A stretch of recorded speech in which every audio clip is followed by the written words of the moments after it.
Hey, it's me, your boy NoCoinBBQ, and a couple of weeks ago I tried to complete Mario Kart Wii without touching any item bugs. Some of you guys enjoyed this new kind of video, but others mentioned that they preferred the coinless videos. So hey, I'm always trying to make everybody happy, so today we are going to try to beat Mario Kart 8 without touching a single item box and without touching a single coin. Woo! The things I do for you guys. The rules are simple. We're going to be playing every single track in Mario Kart 8 one after another using the versus mode at 150cc, and basically we cannot touch a single item box and we cannot collect a single coin. Just like when we did the boxless challenge with Mario Kart Wii, we also have to finish in first place in order for a track to be considered successful.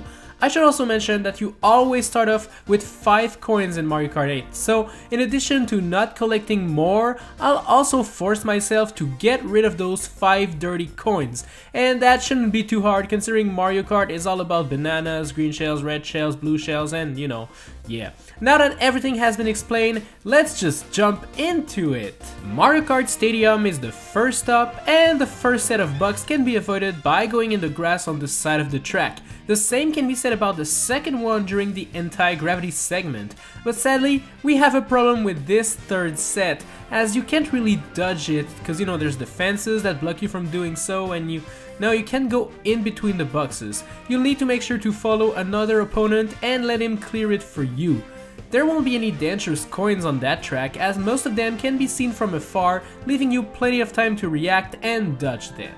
Water Park starts off with a couple of item boxes near the entrance gates, but you can actually squeeze in between the very right box and the wall to dodge them. This next set does feature a bigger space right in the middle, and that's pretty convenient for this quest. The last set of item boxes is located underwater, and you have plenty of room to dodge them. The only coins that could be annoying in here are those 2 sets of 3 coins underwater, forcing you to go left and then straight right to dodge them all, but that's it. Sweet Sweet Canyon is up, and you can dodge this first set of boxes by driving on the delicious looking frosting on the side of the tracks. Yummy. You can just barely fit in between those boxes here and the wall, but if you aim for the wall and bonk your head on it, you'll be all good. When exiting the red or blue path over there, just aim for the center to dodge all of those 8 boxes. In the tunnel at the beginning, watch out as you don't have a lot of times to see those 4 evil coins before you need to dodge them. Close to the end of the track, there will be a couple of annoying coins in your way. One set forcing you to drive in the center of the track, and the other requiring you to drift from the outside, so be on the lookout for that. Thwomp Ruins is actually easier than it looks, as the first set of boxes can be completely dodged by driving on the grass. Drive on the wall over there to avoid all of those bad boxes located at the end of the tunnel, as there will be only 1 to dodge instead of 5. When leaving the tunnel, be ready to drive on the sides to dodge the final set of item boxes. And now for the coins, most of them are super easy to dodge, being located in obvious spots. Even though it is possible to dodge those 2 coins on the wall over there, I strongly suggest taking the normal path, as it's way easier. Drive in the center of the track to dodge the last set of coins, and there you go. Mario Circuit is up, and to be fair, all of the item boxes in here are super easy to dodge, as you can just drive on the side of the track to dodge them all. And for the coins, well, they're located everywhere on the track really, some being in the middle, some to the left, and some to the right. So basically you can dodge everything by being extra careful. Toad Harbor does contain multiple paths, some being more dangerous than others. The first set of boxes is on this bridge, but you can thankfully squeeze to the right over there. Once you arrive over here, my strategy was to aim for the right path, as it only contains 1 box to dodge instead of 5. And the final set of boxes is spread super wide over there, so you can easily dodge them all. As for the coins, you should probably take this path here instead of going up to avoid the pesky coins. And most of the other coins in here are super easy to see and to dodge, as you can see them from far ahead, so no worries. Welcome to Twisted Mansion, and you'll need a tiny character to dodge this first set of boxes. I tried it with King Boo at first, but there was no way to do that. But with a tiny character, you can fit right in between.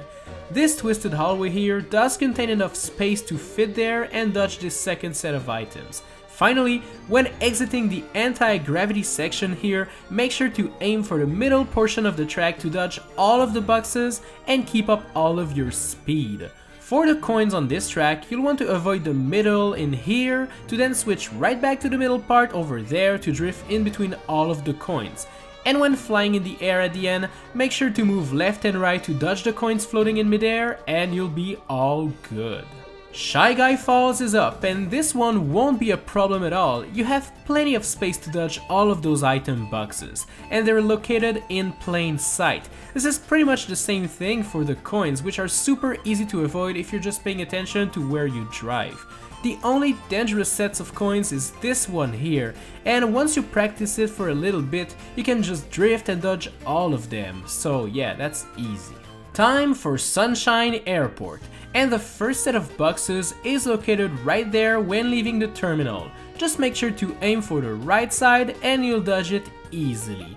There are some boxes near the plane over there, and I found out that going under is way easier than going inside the plane. And finally, as you leave this floating path, there are some more boxes waiting for you, but just aim for the sides and you'll be all good. For the coins portion of this challenge, most of them are located in very obvious spot, and the track is wide, so you get a lot of space to dodge them all. We are now landing in Dolphin Shoals, and the first set of item box in here is located right as you exit the water there, but you have plenty of room to avoid everything. The same can be said about the second one, and although the last set of items is a little bit more annoying to dodge, you can just drive on the dirt or the side of the track to dodge it all. Now, for the coins, most of them are located in the middle of the track, so just drift around them and you'll be all good. Watch out, as there are tons of coins on top of the eel, so you'll want to make sure not to touch the middle part and you'll be okay. Electrodrome is our next stop, and the first set of boxes can be avoided by driving around it. The second one will be quite tricky, as you'll need to drive on the very edge of the track if you want to dodge it all. You'll have to slow down to dodge this last set of item box over here, although I have to admit that taking the purple path instead of the green one makes this set way easier to dodge, as you'll have no wall to annoy you over there. Finally, this track does contain a fair share of deadly coins, but there's always plenty of space in between a coin and a wall to dodge them all. I suggest flying to the left or to the right of this coin circle near the end, because you don't want to end up stuck in the middle, trust me. Here comes Mount Wario, and going down this hill won't be much of a problem in this quest. The first set of boxes leaves plenty of room to be avoided.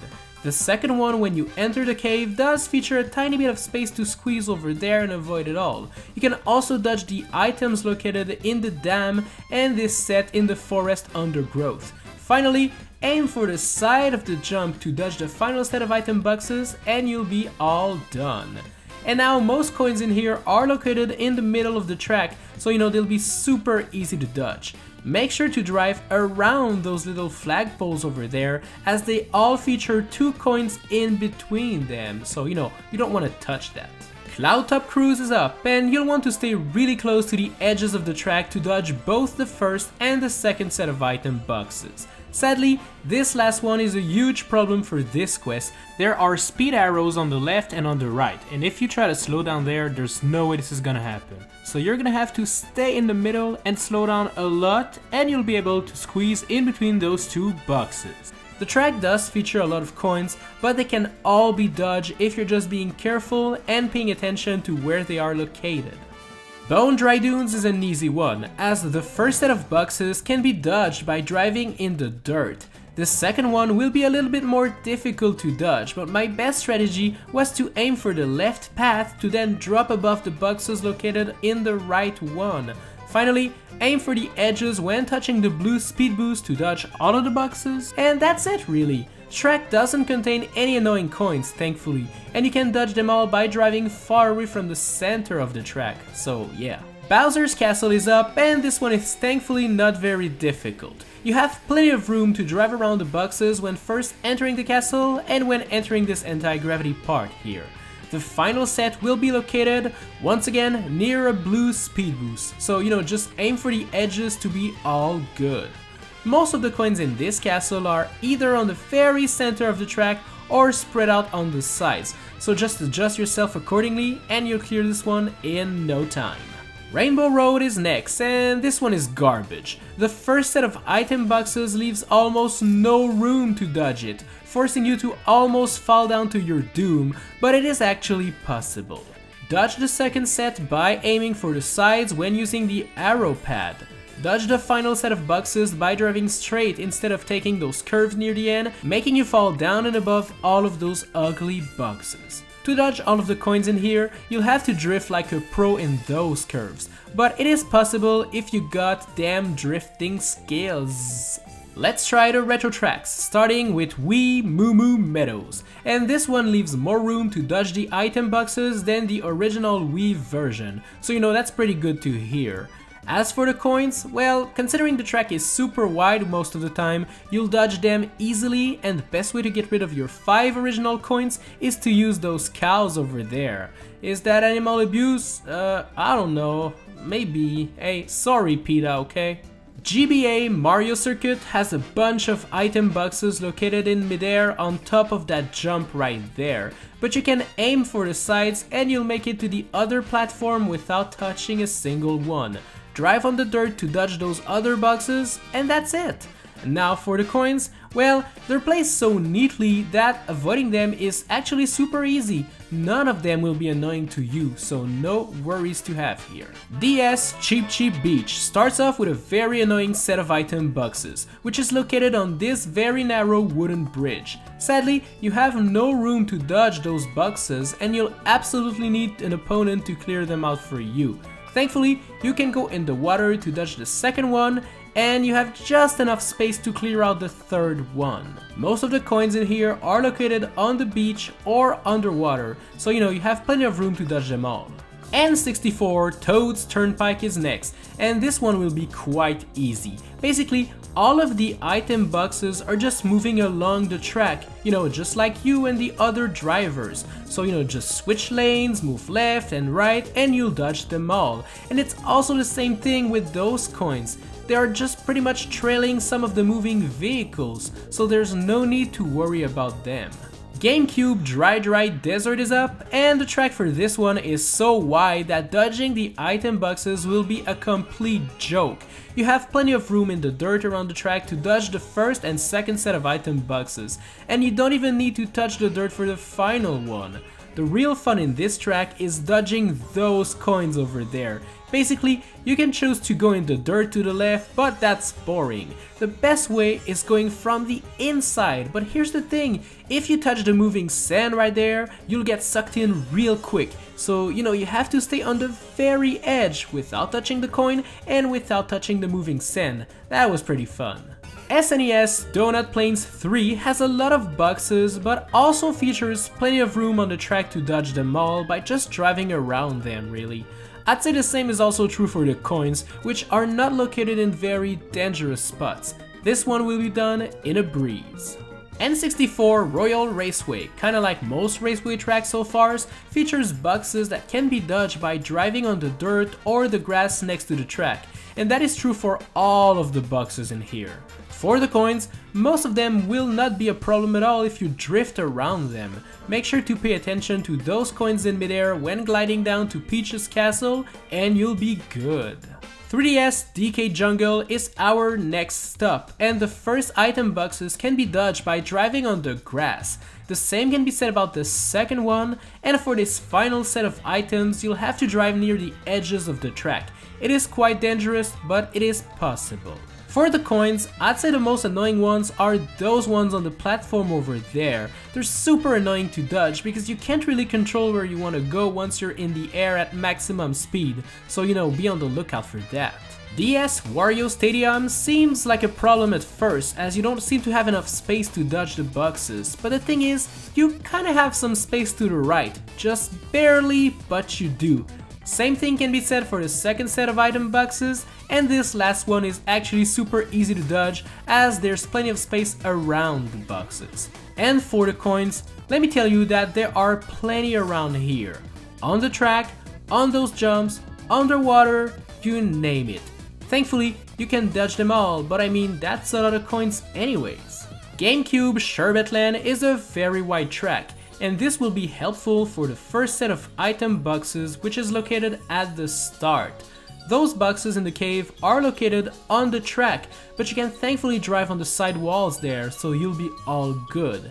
There's also a lot of room to dodge the final boxes, so you know, this one's actually easy. To dodge most coins, I suggest you do not go underwater and keep driving on the ice up above, as it is the widest path, so you know, it makes everything easier really. 3DS Music Park is our next stop in this adventure, and the first item boxes can be completely avoided by driving to the right. To dodge this second one, you'll want to aim for the right side and bunk your head on the wall over there.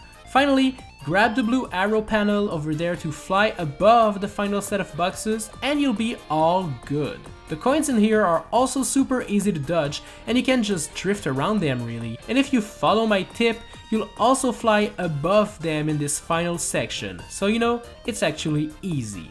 N64 Yoshi Valley does contain multiple paths, and this will prove to be helpful to avoid evil boxes and deadly coins. You have plenty of room to dodge those first boxes over there, so no worries. But sadly, you'll need opponents for that second one over there, as there's literally no room to maneuver around them. The last one, located right before the big egg, can be avoided by driving on the edge of the valley. And now for the coins. Well, basically, if you go to the right and then to the left underground over there, you won't stumble on a lot of coins, so it will make your quest way easier.